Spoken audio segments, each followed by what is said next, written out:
Part 2, Chapter 8. 8. They had done it. They had done it at last. The room they were standing in was long-shaped and softly lit. The telescreen was dimmed to a low murmur. The richness of the dark blue carpet gave one the impression of treading on velvet. At the far end of the room O'Brien was sitting at a table under a green-shaded lamp, with a mass of papers on either side of him. He had not bothered to look up when the servant showed Julia and Winston in. Winston's heart was thumping so hard that he doubted whether he would be able to speak. They had done it at last, was all he could think. It had been a rash act to come here at all, and sheer folly to arrive together, though it was true that they had come by different routes and only met on O'Brien's doorstep. But merely to walk into such a place needed an effort of the nerve. It was only on very rare occasions that one saw inside the dwelling places of the inner party, or even penetrated into the quarter of the town where they lived. The whole atmosphere of the huge block of flats, the richness and spaciousness of everything, the unfamiliar smells of good food and good tobacco, the silent and incredibly rapid lifts sliding up and down, the white-jacketed servants hurrying to and fro, everything was intimidating. Although he had a good pretext for coming here, he was haunted at every step by the fear that a black uniformed guard would suddenly appear from round the corner, demand his papers, and order him to get out. O'Brien's servant, however, had admitted the two of them without demur. He was a small, dark-haired man in a white jacket, with a diamond-shaped, completely expressionless face which might have been that of a Chinese. The passage down which he led them was softly carpeted, with cream-papered walls and white wainscoting, all exquisitely clean. That too was intimidating. Winston could not remember ever to have seen a passageway whose walls were not grimy from the contact of human bodies. O'Brien had a slip of paper between his fingers and seemed to be studying it intently. His heavy face, bent down so that one could see the line of the nose, looked both formidable and intelligent. For perhaps 20 seconds he sat without stirring. Then he pulled the speak right towards him and rapped out a message in the hybrid jargon of the ministries. Items 1,5,7 approved full wise stop suggestion contained item 6 double plus ridiculous virgin crime think cancel stop unproceed construction wise anti getting plus full estimates machinery overhead stop end message.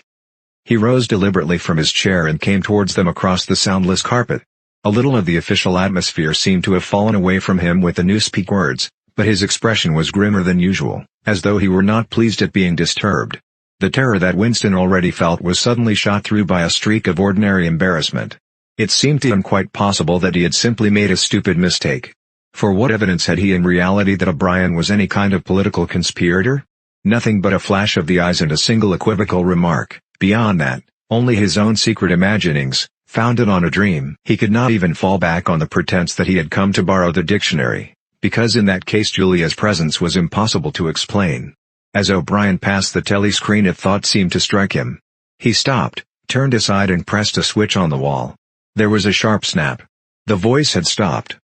Julia uttered a tiny sound, a sort of squeak of surprise. Even in the midst of his panic, Winston was too much taken aback to be able to hold his tongue. "You can turn it off," he said. "Yes," said O'Brien, "we can turn it off.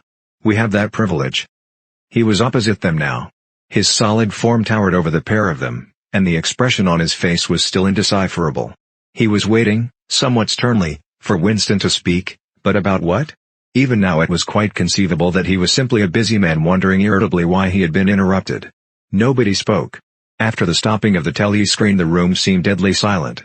The seconds marched past, enormous. With difficulty Winston continued to keep his eyes fixed on O'Brien's.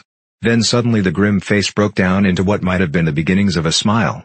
With his characteristic gesture O'Brien resettled his spectacles on his nose. "Shall I say it, or will you?" he said. "I will say it," said Winston promptly. "That thing is really turned off?" "Yes, everything is turned off. We are alone. We have come here because—" He paused, realizing for the first time the vagueness of his own motives. Since he did not in fact know what kind of help he expected from O'Brien, it was not easy to say why he had come here. He went on, conscious that what he was saying must sound both feeble and pretentious. "We believe that there is some kind of conspiracy, some kind of secret organization working against the party, and that you are involved in it. We want to join it and work for it. We are enemies of the party. We disbelieve in the principles of INCSOG. We are thought criminals. We are also adulterers. I tell you this because we want to put ourselves at your mercy. If you want us to incriminate ourselves in any other way, we are ready." He stopped and glanced over his shoulder, with the feeling that the door had opened. Sure enough, The little yellow-faced servant had come in without knocking. Winston saw that he was carrying a tray with a decanter and glasses. "Martin is one of us," said O'Brien impassively. "Bring the drinks over here, Martin. Put them on the round table. Have we enough chairs? Then we may as well sit down and talk in comfort. Bring a chair for yourself, Martin. This is business. You can stop being a servant for the next 10 minutes." The little man sat down, quite at his ease, and yet still with a servant-like air, the air of a valet enjoying a privilege. Winston regarded him out of the corner of his eye. It struck him that the man's whole life was playing a part, and that he felt it to be dangerous to drop his assumed personality even for a moment. O'Brien took the decanter by the neck and filled up the glasses with a dark red liquid. It aroused in Winston dim memories of something seen long ago on a wall or a hoarding, a vast bottle composed of electric lights which seemed to move up and down and pour its contents into a glass. Seen from the top the stuff looked almost black, but in the decanter it gleamed like a ruby. It had a sour sweet smell. He saw Julia pick up her glass and sniff at it with frank curiosity. "It is called wine," said O'Brien with a faint smile. "You will have read about it in books, no doubt. Not much of it gets to the outer party, I am afraid." His face grew solemn again, and he raised his glass. "I think it is fitting that we should begin by drinking a health to our leader, to Emmanuel Goldstein." Winston took up his glass with a certain eagerness. Wine was a thing he had read and dreamed about. Like the glass paperweight or Mr. Charrington's half-remembered rhymes, it belonged to the vanished, romantic past, the olden time as he liked to call it in his secret thoughts. For some reason he had always thought of wine as having an intensely sweet taste, like that of blackberry jam, and an immediate intoxicating effect. Actually, when he came to swallow it, the stuff was distinctly disappointing. The truth was that after years of gin drinking he could barely taste it. He set down the empty glass. "Then there is such a person as Goldstein?" he said. "Yes, there is such a person, and he is alive. Where, I do not know." "And the conspiracy, the organization? Is it real? It is not simply an invention of the thought police?" "No, it is real. The Brotherhood, we call it. You will never learn much more about the Brotherhood than that it exists and that you belong to it. I will come back to that presently." He looked at his wrist watch. "It is unwise even for members of the inner party to turn off the telescreen for more than half an hour. You ought not to have come here together, and you will have to leave separately. You, comrade," he bowed his head to Julia, "will leave first. We have about 20 minutes at our disposal. You will understand that I must start by asking you certain questions. In general terms, what are you prepared to do?" "Anything that we are capable of," said Winston. O'Brien had turned himself a little in his chair so that he was facing Winston. He almost ignored Julia, seeming to take it for granted that Winston could speak for her. For a moment the lids flitted down over his eyes. He began asking his questions in a low, expressionless voice, as though this were a routine, a sort of catechism. Most of his answers were known to him already. "You are prepared to give your lives?" "Yes." "You are prepared to commit murder?" "Yes." "To commit acts of sabotage which may cause the death of hundreds of innocent people?" "Yes." "To betray your country to foreign powers?" "Yes." "You are prepared to cheat, to forge, to blackmail, to corrupt the minds of children, to distribute habit-forming drugs, to encourage prostitution, to disseminate venereal diseases, to do anything which is likely to cause demoralization and weaken the power of the party?" "Yes." "If, for example, it would somehow serve our interests to throw sulfuric acid in a child's face, are you prepared to do that?" "Yes." "You are prepared to lose your identity and live out the rest of your life as a waiter or a dock worker?" "Yes." "You are prepared to commit suicide, if and when we order you to do so?" "Yes." "You are prepared, the two of you, to separate and never see one another again?" "No," broke in Julia. It appeared to Winston that a long time passed before he answered. For a moment he seemed even to have been deprived of the power of speech. His tongue worked soundlessly, forming the opening syllables first of one word, then of the other, over and over again. Until he had said it, he did not know which word he was going to say. "No," he said finally. "You did well to tell me," said O'Brien. "It is necessary for us to know everything." He turned himself toward Julia and added in a voice with somewhat more expression in it, "Do you understand that even if he survives, it may be as a different person? We may be obliged to give him a new identity. His face, his movements, the shape of his hands, the color of his hair, even his voice would be different. And you yourself might have become a different person. Our surgeons can alter people beyond recognition. Sometimes it is necessary. Sometimes we even amputate a limb. Winston could not help snatching another sidelong glance at Martin's Mongolian face. There were no scars that he could see. Julia had turned a shade paler, so that her freckles were showing, but she faced O'Brien boldly. She murmured something that seemed to be assent. "Good. Then that is settled." There was a silver box of cigarettes on the table. With a rather absent-minded air, O'Brien pushed them towards the others, took one himself, then stood up and began to pace slowly to and fro, as though he could think better standing. They were very good cigarettes, very thick and well-packed, with an unfamiliar silkiness in the paper. O'Brien looked at his wristwatch again. "You had better go back to your pantry, Martin," he said. "I shall switch on in a quarter of an hour. Take a good look at these comrades' faces before you go. You'll be seeing them again. I may not." Exactly as they had done at the front door, the little man's dark eyes flickered over their faces. There was not a trace of friendliness in his manner. He was memorizing their appearance, but he felt no interest in them, or appeared to feel none. It occurred to Winston that a synthetic face was perhaps incapable of changing its expression. Without speaking or giving any kind of salutation, Martin went out, closing the door silently behind him. O'Brien was strolling up and down, one hand in the pocket of his black overalls, the other holding his cigarette. "You understand," he said, "that you will be fighting in the dark. You will always be in the dark. You will receive orders and you will obey them, without knowing why. Later I shall send you a book from which you will learn the true nature of the society we live in, and the strategy by which we shall destroy it. When you have read the book, you will be full members of the Brotherhood.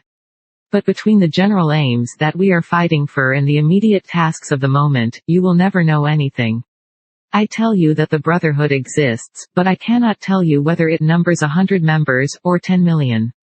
From your personal knowledge you will never be able to say that it numbers even as many as a dozen. You will have 3 or 4 contacts, who will be renewed from time to time as they disappear. As this was your first contact, it will be preserved.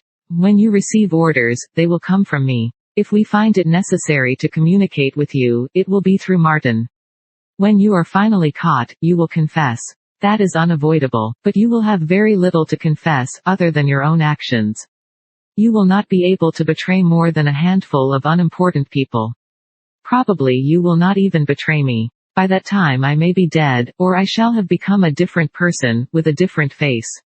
He continued to move to and fro over the soft carpet. In spite of the bulkiness of his body, there was a remarkable grace in his movements. It came out even in the gesture with which he thrust a hand into his pocket, or manipulated a cigarette. More even than of strength, he gave an impression of confidence and of an understanding tinged by irony. However much in earnest he might be, he had nothing of the single-mindedness that belongs to a fanatic. When he spoke of murder, suicide, venereal disease, amputated limbs, and altered faces, it was with a faint air of persiflage. "This is unavoidable," his voice seemed to say, "this is what we have got to do," unflinchingly. "But this is not what we shall be doing when life is worth living again." A wave of admiration, almost of worship, flowed out from Winston towards O'Brien. For the moment he had forgotten the shadowy figure of Goldstein. When you looked at O'Brien's powerful shoulders and his blunt-featured face, so ugly and yet so civilized, it was impossible to believe that he could be defeated. There was no stratagem that he was not equal to, no danger that he could not foresee. Even Julia seemed to be impressed. She had let her cigarette go out and was listening intently. O'Brien went on, "You will have heard rumors of the existence of the Brotherhood. No doubt you have formed your own picture of it. You have imagined, probably, a huge underworld of conspirators, meeting secretly in cellars, scribbling messages on walls, recognizing one another by code words or by special movements of the hand. Nothing of the kind exists. The members of the Brotherhood have no way of recognizing one another, and it is impossible for any one member to be aware of the identity of more than a few others. Goldstein himself, if he fell into the hands of the thought police, could not give them a complete list of members, or any information that would lead them to a complete list. No such list exists. The Brotherhood cannot be wiped out because it is not an organization in the ordinary sense.